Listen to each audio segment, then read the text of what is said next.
Esquece o código e bora conversar direito. Hoje vamos fazer um drops do informativo 885 do STJ em português de gente, que é uma forma simples de tentar falar os informativos.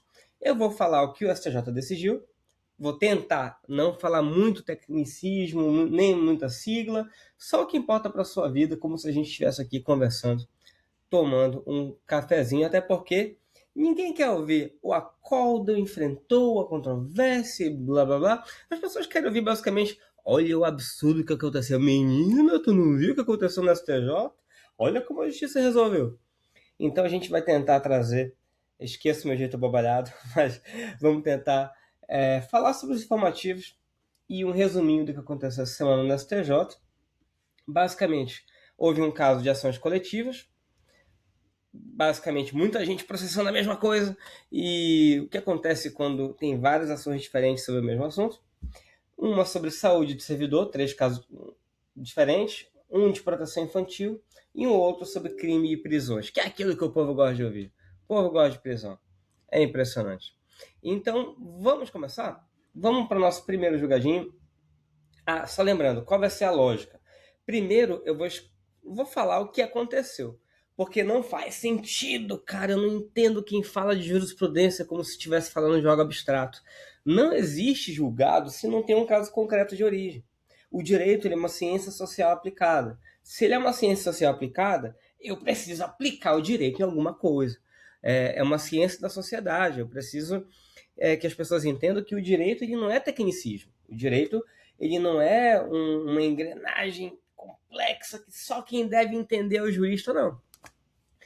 Aí eu vou ver o que aconteceu, o que o tribunal disse e o que isso muda para ti. Porque tem que interessar para ti em alguma instância, né? Então eu vou identificar o problema, vou explicar a decisão da STJ em português mais claro possível, se alguém conseguir entender o que eu falo, porque eu sei que eu falo meio enrolado às vezes, e o que isso muda para você, como esse julgado afeta a sua vida. No mapa geral do informativo, nós temos aqui ações de direito do consumidor, 4 envolvem o consumidor, 3 envolvem saúde, 4 envolvem famílias e contratos, 3 internet e 6 crime, que é aquilo que o povo gosta. O povo gosta de ver sangue. Em consumidor, teve julgados de ações coletivas, de concessão de serviço público, de um TAC ambiental e aposentadoria por invalidez. Consumidor, entre aspas. Eu só tentei enquadrar de alguma maneira porque eu não consegui enquadrar nos demais. Trabalho e saúde, teve uma remoção de servidor por motivo de saúde, uma ação envolvendo loteamento irregular e a suposta responsabilização do município, a obrigação de fazer. Também teve de família e contratos, adjudicação compulsória, simulação de negócio jurídico e prisão domiciliar de mamãe. Internet teve a questão de redes sociais menores, sucumbência também em relação a ações envolvendo o marco civil da internet. E o chargeback, que eu já vou explicar o que é. E em crimes tivemos crime de trânsito, excesso de prazo de investigação e milícia privada. Tudo bem? E o nosso primeiro julgadinho, ele vai tratar de uma ação coletiva que aconteceu em vários lugares ao mesmo tempo. Se vários juízes têm ações coletivas em seus respectivos lugares e comarcas, quem vai decidir? Cada juiz poderia decidir de um jeito, não é verdade? E se cada um decidisse de um jeito, poderia ter 5 decisões diferentes, todas impactando a tua vida, porque são ações coletivas. Então, digamos que eu tivesse uma ação rolando no Rio, outra no Pará, outra no Espírito Santo, outra no São Paulo, e todas num tema semelhante. Cada juiz vai tocar a sua ação e pronto? Não. Quando o problema ele é grande, quando o problema é coletivo, o ideal é concentrar no primeiro juiz que pegou essa causa.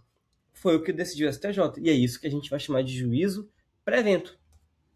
Então, exemplo de dia a dia. Imagina um campeonato com 10 árbitros, cada árbitro inventando uma regra diferente. Não dá. Se o problema é nacional, vamos escolher um juiz e esse juiz vai apitar o jogo para você. Tá bom? Basicamente, junta tudo num lugar só e é o primeiro juiz que conheceu essas ações, evitando decisões conflitantes. Na prática, o que isso muda? Bom, menos confusão, mais justiça igual e mais segurança jurídica, evitando aqui uma guerra de liminares. Primeiro julgado explicado, tá vendo como é fácil? Não é tão difícil assim. Segundo julgado, aqui é sobre concessão pública.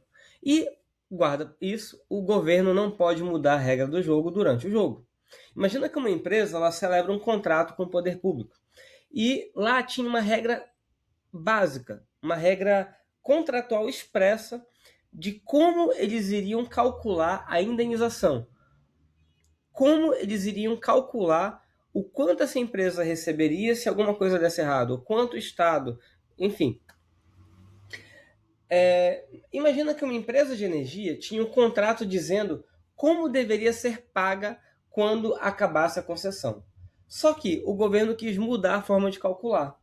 O tribunal falou: epa, aqui não. Se estava no contrato, cumpre o contrato.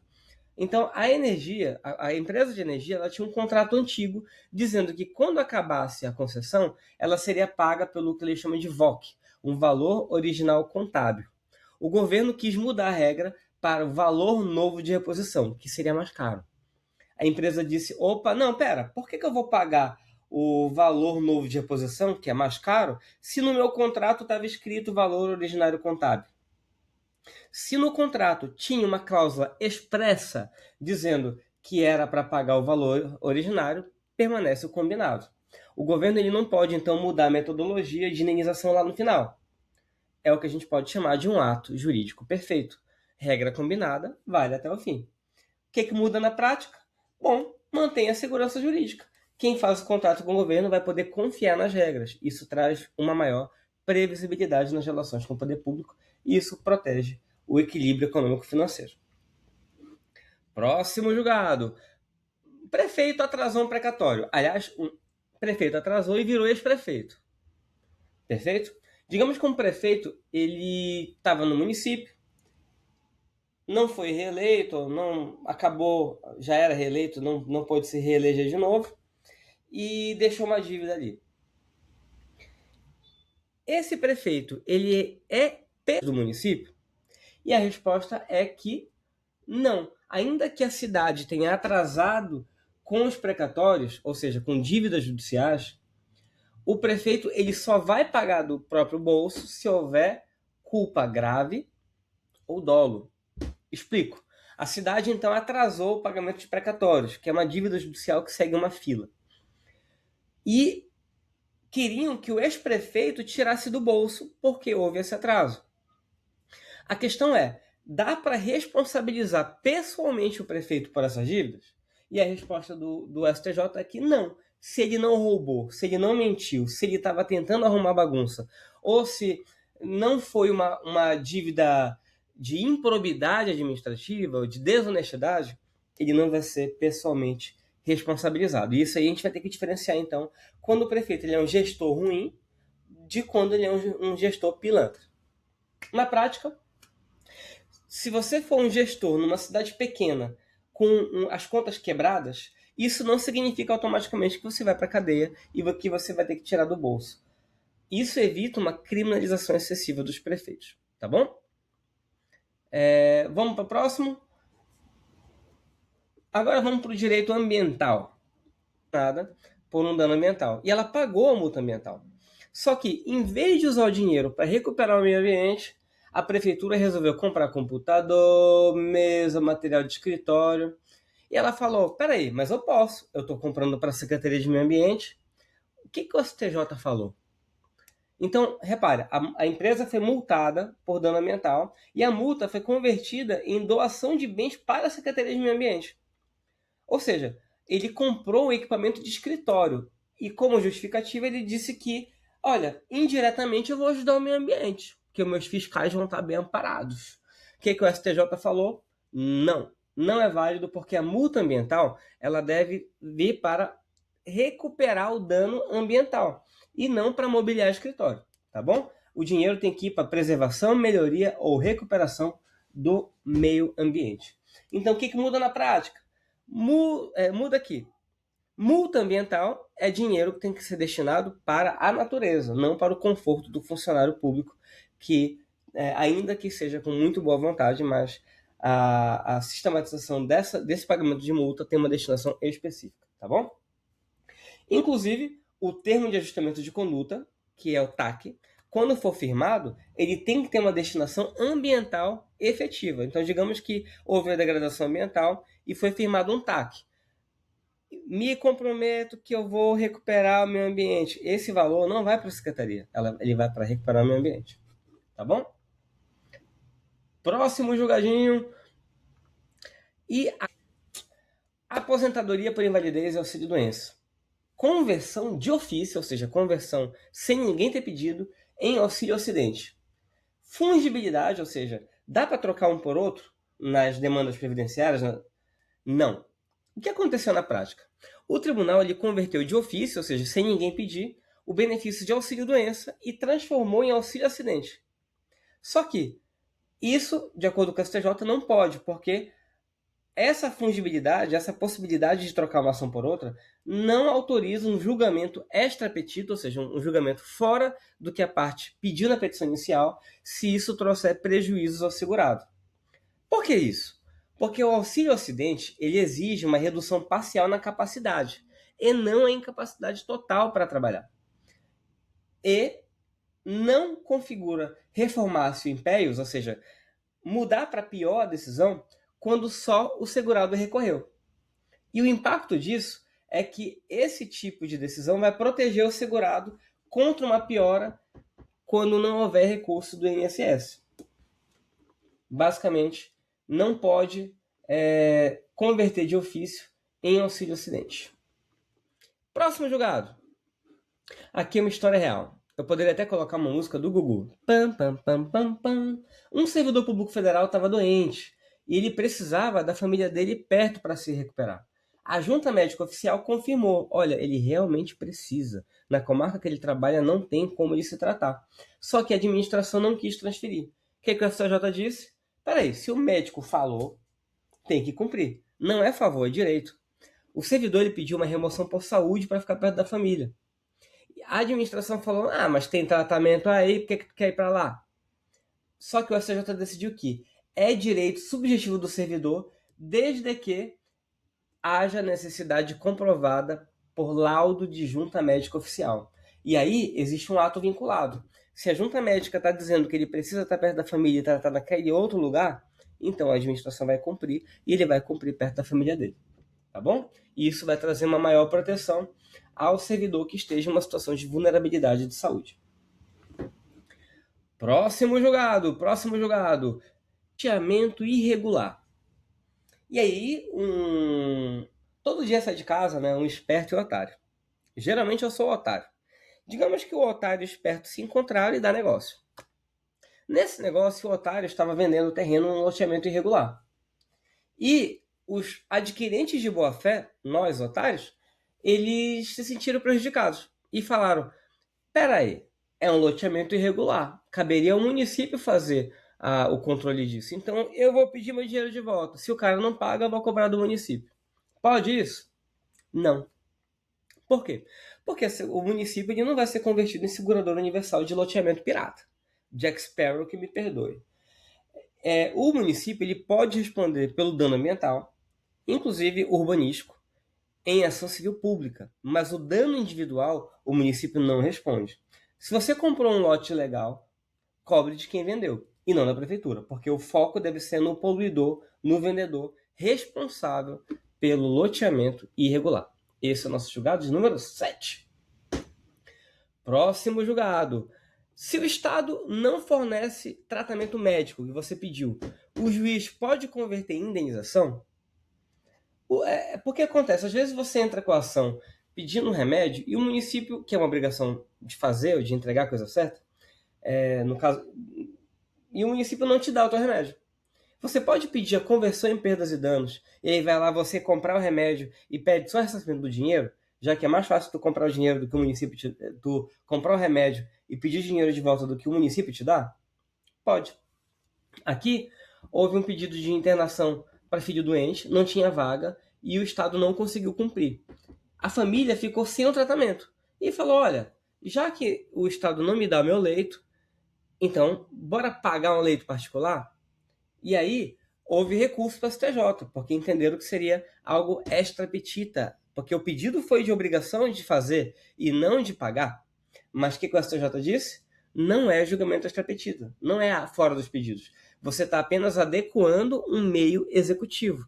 Você está adequando a forma com a qual esse bem da vida vai ser entregue para aquela pessoa. Porque se você fosse esperar surgir um leito, podia ser que aquela pessoa morresse. Então, o que muda na prática?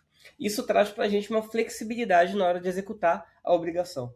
E isso vai evitar um processo interminável de gente aguardando fila do SUS. Tá aí o Poder Judiciário, mais uma vez, ajudando a população. Quem disse que a gente não trabalha? Tá vendo só?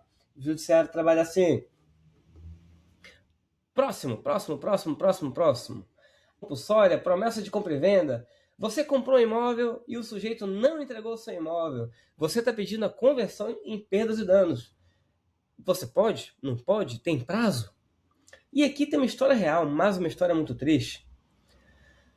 Fulano comprou um terreno, pagou certinho, tirou aqui do suor, só que depois descobriu que o vendedor nunca ia lhe passar a escritura.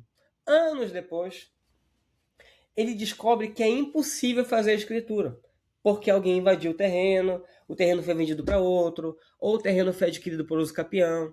O fato é, não tem mais como ter essa escritura. Daí, o vendedor falou o seguinte para você: sinto muito, cara. Sinto muito, porque eu já te vendi. Você não adjudicou o imóvel. Já passou o prazo de 3 anos. Já tem outra pessoa lá. Já tem mais de 3 anos. Já tem outra pessoa lá. Então não tem como te entregar. Então me dá o meu dinheiro de volta. Manda. Não dá. Tá prescrito. Teu dinheiro tá prescrito. Você não tem mais o que fazer. E aí? A indenização por perdas e danos, nesse caso, prescreve? Eu paguei 100 mil por um terreno em 2015. Vendedor sumiu. Em 2025, virou loteamento irregular. Eu posso pedir desse João o dinheiro de volta? Sim, é imprescritível o direito de cobrar indenização por perdas e danos. Quando a adjudicação compulsória se torna inviável, é imprescritível, meu povo. A lógica é simples. Se o direito de propriedade ele não prescreve, então o direito à indenização substitutiva também não prescreve. E isso traz uma segurança para você, meu querido amigo que também é otário e que pagou por um imóvel e não recebeu a escritura. Nesse caso, você pode cobrar a vida inteira essa escritura. Mas não perde tempo não, meu irmão. Comprou, vai atrás do teu direito. Não deixa invadir, não. Então, basicamente, se a ação de adjudicação é imprescritível, então a uso capião, ela poderia extinguir o direito. Mas, nesse caso, reconheceu-se que o direito de cobrar a indenização não prescreve. Tá bom? Basicamente é isso. Próximo julgado. Julgado jurídico simulado. Quem fez um contrato falso pode dizer que é falso? Ou seja, os contratantes de um negócio de faz de conta, pode alegar para o outro que o negócio é falso? Então vamos dizer o seguinte: 2 pessoas fizeram um contrato de mentirinha, depois uma quis anular. E a outra falou: não, peraí, você participou do nosso negócio de mentirinha. Então você não pode anular o nosso negócio. Pra gente esse negócio é de verdade. Quem fez o contrato falso pode dizer que é falso e se livrar dele? E o STJ disse que sim. O negócio falso é nulo. Se ele é nulo para todo mundo, inclusive entre os contratantes. E isso, ele tira uma lógica que era muito truncada no nosso Código Civil de 1916. Perfeito? Simulação é causa de nulidade absoluta do negócio. Você não vai ficar preso no contrato falso. Porque adivinha, ele é falso. Então, se ele é falso, ele é nulo. Basicamente é isso. Se você descobrir que foi enganado no negócio simulado, pode pedir anulação. Beleza? E isso protege vítimas de contratos fraudulentos. Próximo julgado. Hashtag. Vamos lá, vamos pensar no seguinte. É um julgado bem importante, porque basta uma hashtag para derrubar um conteúdo ofensivo contra menores. Conteúdo ofensivo contra crianças e adolescentes estava se espalhando muito rápido. Só que a dúvida era, a vítima teria que apontar URL por URL, endereço por endereço, página por página para poder tirar do ar esse conteúdo? O STJ falou que não necessariamente. Se você tiver uma hashtag que identifica aquele núcleo do conteúdo ofensivo, só a hashtag já é suficiente para você tirar do ar. Exemplo, imagina que alguém está sofrendo uma violência digital e identificou a hashtag que vai identificar as páginas que estão propagando aquele conteúdo. Ela não vai ter que virar arquivista e ficar procurando página por página. Ela achou na plataforma a hashtag que identifica o conteúdo.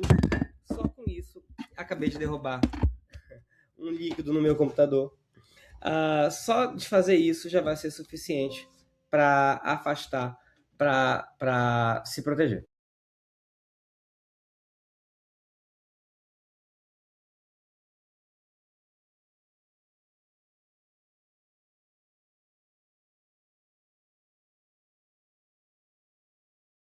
Essa violência digital contra crianças e adolescentes, etc. Basicamente, o que aconteceu? Uma rede social ela perdeu uma causa sobre remoção de conteúdo e ela não queria pagar os honorários da outra parte. Ela alegou que, como o Marco Civil da Internet exige ordem judicial para remover conteúdo, ela estaria isenta de pagar honorários. Só que, se entrou com a ação, claro que tem que pagar honorários. Então, a STJ falou, olha, tem que pagar honorários. O artigo 19 do Marco Civil da Internet não retira da parte a obrigação de pagar honorários quando esses forem devidos. Então, fica para dica aí. Não propaguem conteúdos ilegais. Você vai pagar não só indenização, como também vai ter que tirar o conteúdo e ainda vai ter que pagar honorário se você precisou ser provocado para tanto. Tá bom? Basicamente, o Marco Civil vai trazer as mesmas regras de qualquer processo judicial. Próximo julgado. Se o lojista ele é culpado de toda a fraude do cartão de crédito? Toda a fraude? Então, vamos lá. E aqui vamos falar do chargeback. Depende. A responsabilidade vai depender da análise. Usou um cartão clonado numa loja. A empresa de cartão jogou todo o prejuízo para o lojista, dizendo que o lojista é responsável pelo prejuízo. Então o cliente comprou 5 mil reais, pagou com o cartão clonado. O dono da loja perdeu o dinheiro e ainda teve que pagar os juros. O que o CJ disse? Epa, calma lá, parou.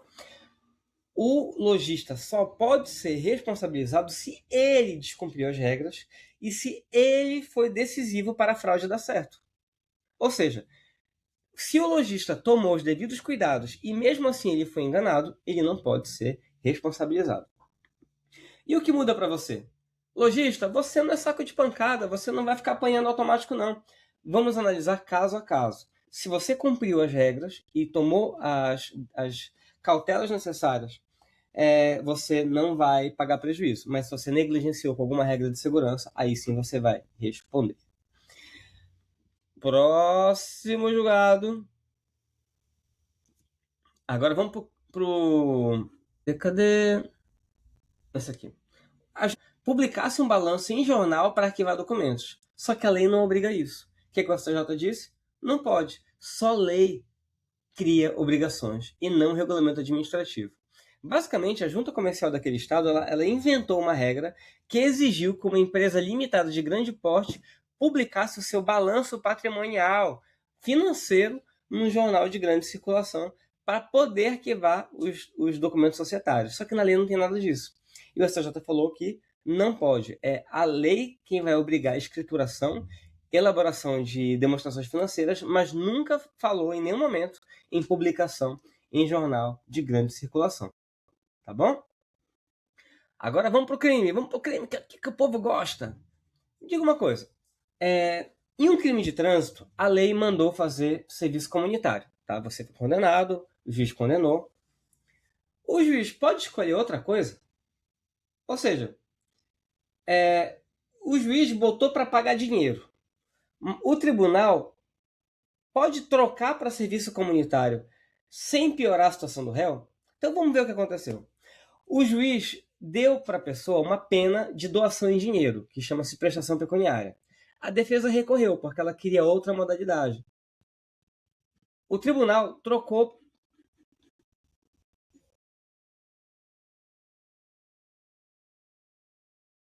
modalidade e o tribunal trocou para serviço comunitário. A defesa reclamou, peraí, não gostei. Serviço comunitário para mim é pior do que prestação pecuniária. Eu prefiro pagar do que passar horas ajudando secretaria, lavando rua, sei lá. O que o STJ falou? Não, isso não é piorar. A lei de trânsito obriga a modalidade de serviço comunitário e o juiz não escolhe, é a lei que escolhe. O quanto ficou mantido, o valor da sanção não mudou. Então, o que isso muda na prática para você? O crime de trânsito ele possui uma regra específica. A pena substitutiva, nesse caso, ela é definida por lei, não pelo juiz. E o serviço comunitário para crime de trânsito ele é regra e não exceção. Por isso que o tribunal, quando trocou de prestação pecuniária para serviço comunitário, isso não é piora, é simplesmente cumprir a lei. Tá bom? Próximo julgado. Pode o inquérito ficar parado por 6 anos? Ou seja, está tendo uma investigação de um celular roubado que ficou 6 anos parado sem motivo. Pode isso? Bom, o que aconteceu basicamente? Houve um inquérito no celular roubado que demorou 6 anos até a denúncia. O recebimento da denúncia supera o excesso de prazo? E aqui que estamos com um detalhe. É uma investigação de baixa complexidade e o bem foi devolvido ao seu dono.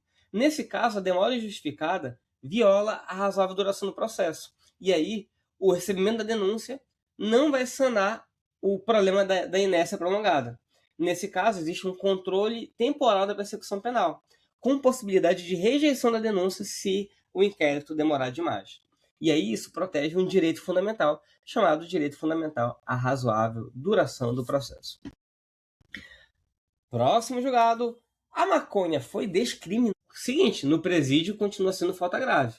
Mesmo que a quantidade da maconha dentro do presídio seja pequena, ainda assim ela é uma falta grave. O fato de terem reduzido por julgado a 40 gramas não afasta a falta grave dentro da casa penal. Ou seja, descriminalizou na rua até tantas gramas, mas não dentro do presídio. 40 gramas, né? Porque as regras do presídio são diferentes da regra aqui fora. Constituição de milícia privada. Estabilidade e permanência demonstrada. Lembre-se, para tudo quanto é crime desse tipo, associação criminosa, milícia, tem uma estabilidade e permanência intrínsecos dentro do crime, tá bom? Acusaram um cara de chefiar uma milícia privada. A defesa falou, peraí, mas cadê a lista de todos os integrantes? Cadê a palavra permanência? O que o tribunal falou? Não precisa identificar todos nominalmente e nem usar as palavras mágicas. Nesse caso aí, entendeu que a permanência e a estabilidade ela estava deduzida dos próprios fatos, das ações, e não da burocracia para identificá-lo.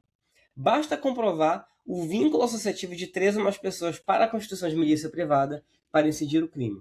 Ou seja, o crime de milícia ele se prova pelos fatos concretos e não pelo formalismo.